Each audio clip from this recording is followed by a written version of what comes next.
One of the key pieces that was a driver in putting together the first chapter of the Children's Reading Foundation here in the Mid-Columbia was high school dropout rates. They were alarming. As the research came out about why students were dropping out, it went clear back to third grade reading scores. When kids got behind in those early grades and the curriculum shifted from learning how to read to having to read to learn, they got further and further behind, more and more discouraged with school, and when they got old enough to drop out, they just stopped coming.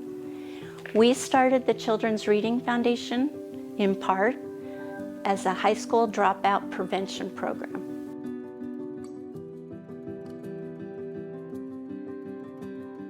As these laws were being implemented, a group of us community members right here in the Tri-Cities, one Sunday afternoon, we're actually in somebody's home talking about the burden this was placing on educators, like they were feeling the full weight of responsibility.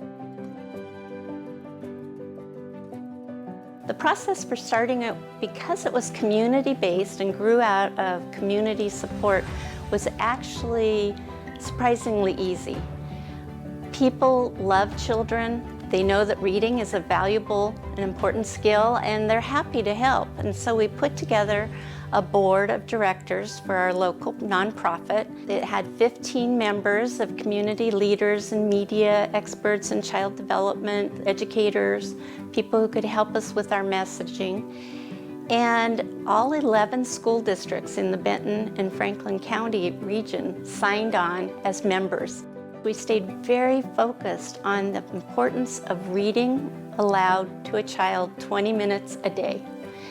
Everybody knows what that means.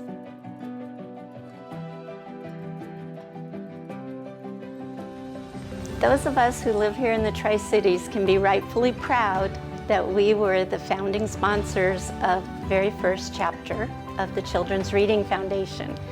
Within just 2 or 3 years, we were having so much success and positive impact with our local chapter that other communities began to visit here to see what we were doing and ask if they could replicate it.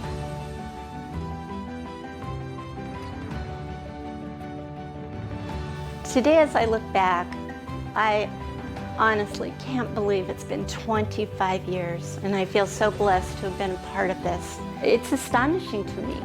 I mean, where did the years go, and how did this happen? But it all built gradually, step by step. It was a logical expansion, and the people of the Tri-Cities have been incredibly generous to always welcome other communities here to see what they're doing, to step forward and be an example and share their experiences and ideas, and also to uphold the mission and the standards of the Reading Foundation. So they are a shining light.